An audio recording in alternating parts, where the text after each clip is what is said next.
Hello, good morning বন্ধুরা। তো আমরা কালকে বাড়ি থেকে 8টার সময় বেরিয়েছিলাম। তো 8টার সময় বেরিয়ে কুম্ভ যাওয়ার উদ্দেশ্যে বেরিয়েছিলাম। তো সন্ধেবেলা পৌঁছে গিয়েছিলাম এই বিহারের কাছে একটা ডোরি বলে একটা জায়গাতে। তো ডোবি বলে জায়গাতে সেখানে আমরা রাত্রে নাইট স্টে করেছিলাম। তো হোটেলটা দেখাচ্ছি তোমাদের।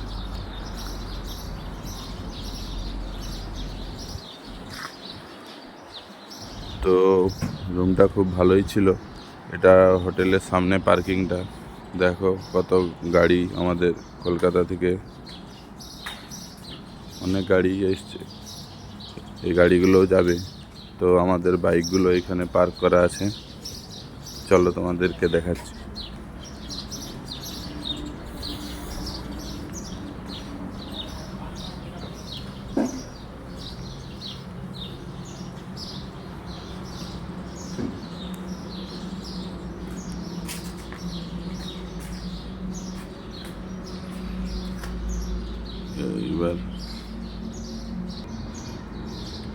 এইবার আমরা গাড়িতে লাগেজ বেঁধে নিয়ে এবার রওনা দেব প্রয়াগরাজের উদ্দেশ্যে।